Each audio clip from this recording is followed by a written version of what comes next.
بنگلہ دیش میں پہلا دورہ ہے میرا. اس سے پہلے میں بنگلہ دیش کبھی بھی نہیں آیا. آنے کا شوق بہت تھا لیکن اللہ نے اب توفیق دی، موقع دیا. آپ لوگوں کی دعوت پہ میں آیا. مجھے یہاں کا دینی ماحول دیکھ کر بہت زیادہ خوشی ہوئی. یہاں بیان میں کتنے لوگ ہوں گے؟ تقریباً 5-6 ہزار لوگ ماشاءاللہ. کتنے فلور پہ مسجد ہے یہ؟ 11 منزل پہ مسجد ہی مسجد. پہلی دفعہ ایسی مسجد میں نے دیکھی ہے کہ 11 منزلوں پہ مسجد ہی مسجد. یہاں کے مدارس ماشاءاللہ ایسے فل آباد، مسجدیں فل آباد، لوگوں میں علماء کی محبت، دینی جذبہ. آج میرا یونیورسٹی میں بھی بیان تھا، بنگلہ دیش university, Dhaka university, Bangladesh university of engineering and technology, BUET نام ہے نا. وہاں کا بھی دینی ماحول دیکھا. یونیورسٹی کا ماحول اتنا اچھا ماشاءاللہ. بچیاں بھی لڑکیاں بھی پردے میں، لڑکے بھی ایسے شریف النفس قسم کے، سیدھے سادے نیک پرہیزگار، ہولیے سے لگ رہے تھے، کوئی شرارت نہیں. تو کس نے اتنی محنت کی ہے بھائی یہاں پہ دینی بہاریں قائم کرنے میں؟ کون ہے؟ خود بخود تو یہ نہیں ہوتا. دنیا میں کوئی کام خود بخود ہوتا ہے؟ جو اتنی لوگوں کے دلوں میں علماء کی محبت، اس کا مطلب پہلے کچھ لوگ آئے ہیں جنہوں نے قربانیاں دی ہیں بنگلہ دیش میں اور دین کو زندہ کیا ہے. دین کو زندہ کیا ہے. ہم نے ایک ڈاکومنٹری دیکھی تھی، اس میں مگرمچھ شکار کرتا ہے، نہیں شیر شکار کرتا ہے دریا کے کنارے، اور دریا کے کنارے اس کو کھانے کی کوشش کرتا ہے. اتنے میں پیچھے سے مگرمچھ آتا ہے اور شیر کا شکار لے جاتا ہے اٹھا کے، ریڈی میڈ ناشتہ. تو وہ ڈاکومنٹری ہندی میں تھی، تو وہ کہتا ہے لو بھائی، کرے کوئی اور کھائے کوئی اور. تو ہم تو اب جو ہمارے اکابر اور علماء نے محنتیں کی ہیں اس کا پھل کھا رہے ہیں. ابھی محنتیں کرنے والے تو گزر گئے. کینیڈا میرا جانا ہوا، اس سے پہلے میں کینیڈا سے ہو کے آیا ہوں. میری ایک ملاقات ہوئی وہاں پہ ایک مولانا صاحب جو 40 سال پہلے کینیڈا گئے تھے. کہتے ہیں 40 سال پہلے حلال گوشت نہیں ملتا تھا. جو مسلمانوں کی اولادیں ہیں مرتد ہو چکی تھیں، تو وہ مولانا ہندوستان سے گئے، کہ ان کا تعلق بھی دیوبند سے. کہتے ہیں میں نے وہاں جا کے جو انہوں نے محنت کی، بچوں کو اپنی گاڑی میں لینے جاتے، گھر میں مسجد میں لا کے قرآن پڑھا کے فری میں واپس پہنچاتے، کیونکہ لوگ اپنے بچوں کو قرآن پڑھانے کے لیے بھی تیار نہیں تھے.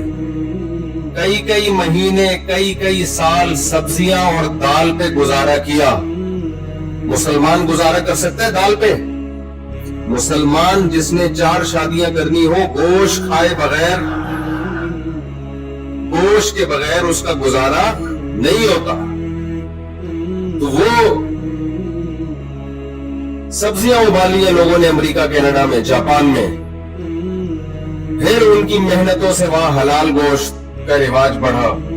دین کی بہاریں. آج ان عالم کے شاگرد بڑے ہو گئے ہیں، بڑا احترام کرتے، کہتے ہیں انہوں نے ہمارا ایمان بچایا ہے، انہوں نے ہمارا قرآن بچایا ہے. یہ ہمارے اکابر کی محنتیں ہیں. برما میں، بنگلہ دیش میں، ساؤتھ افریقہ میں، سب کے تانے بانے ہندوستان سے جا کے ملتے ہیں. مظاہر علوم دارالعلوم دیوبند، جہاں بھی دنیا میں جاؤ،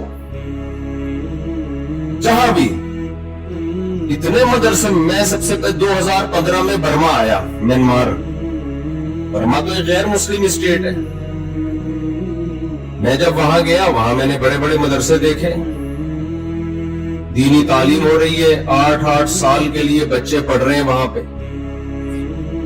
تو میں نے پوچھا بھائی یہاں دینی تعلیم اور مسجدیں کیسے آباد ہیں؟ اتنی بڑی بڑی مسجدیں، اتنے امام کہاں سے ملے؟ کہاں سے آئے بھائی؟ کوئی مظاہر علوم سے، دیوبند سے مولانا آئے تھے 50 سال پہلے، کوئی 60 سال پہلے، ان کی محنتیں۔ افریقہ میں جاؤ تو یہ گجراتی لوگ بھی کوئی اللہ کی الگ ہی مخلوق ہے، جہاں دنیا میں گئے مدرسہ بنایا، مسجد بنائی، اپنے خرچے پہ، اپنی تجارت پہ۔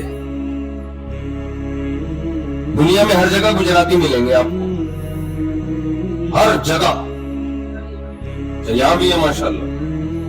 گجراتیوں کے جو جد امجد تھے نا، جو دادا کے پردادا، لگتا ہے ان میں ایک شادی کا رواج نہیں تھا، کیونکہ پوری دنیا کو گجراتیوں سے بھرنا یہ ایک بیوی سے ممکن نہیں ہے۔ ایک ہمارے جو کے پی کے ماشاءاللہ پشتون ہیں، ساری دنیا میں پھیلے ہوئے ہیں۔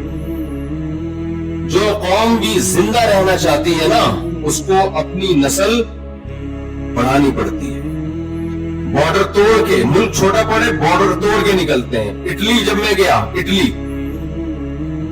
میں اٹلی گیا تو میں نے وہاں بنگلہ دیشی ساتھی بہت دیکھے، اتنے ملنے آ رہے تھے، بنگلہ دیش کے، یہ بنگلہ دیش کے، یہ بنگلہ دیش کے۔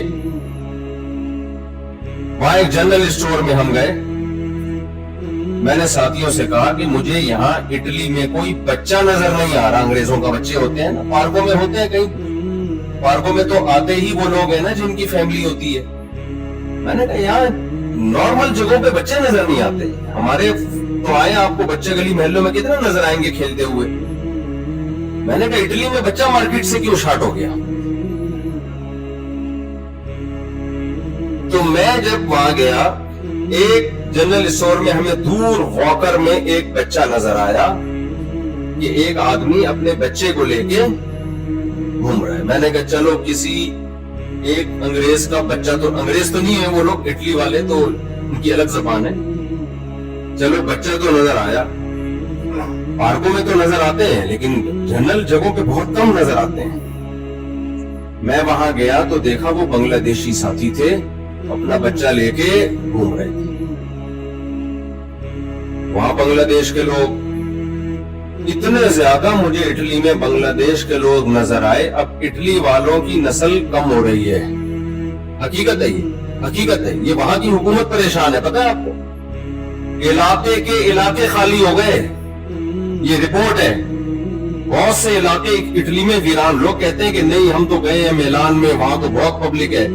بھائی جو بڑے بڑے علاقے تھے، شہر تھے، آہستہ آہستہ ویران ہو کے ختم، وہ تو آبادی سمٹ رہی ہے نا۔ ہمارے مسلمان بھائی بنگلہ دیش والوں نے اپنی سپیڈ الحمدللہ مینٹین رکھی ہوئی ہے۔ جاپان میں ہمارے پشتونوں نے، پٹھان بھائیوں نے اپنی سپیڈ پہ کوئی کمپرومائز نہیں کیا۔ اٹلی میں بنگلہ دیشی ساتھیوں نے، میں نے کہا، اور آج سے نسوار بھی مل رہی ہے جاپان میں، اور چپلی کباب کے ہوٹل بھی مل رہے، سمجھ رہے؟ نسوار جانتے ہیں آپ لوگ؟ وہ نہیں یوں کر کے رکھی جاتی یہاں پہ، یہ کر کے رکھتے ہیں یہاں۔ چلو کبھی کراچی آؤ تو ہم اچھا گل بولتے ہیں، چلو خیر، چلو جو بھی بولتے ہیں خیر۔ تو بڑی محنتیں کی علماء نے، اور یہ محنتیں آج سے نہیں ہو رہی، آدم علیہ السلام کے زمانے سے دین کو زندہ رکھنے کی محنت ہو رہی۔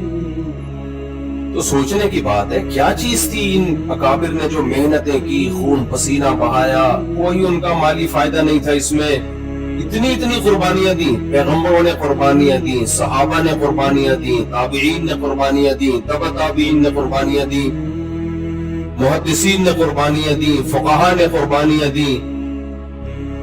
تو اتنی قربانیاں کیوں دیتے رہے؟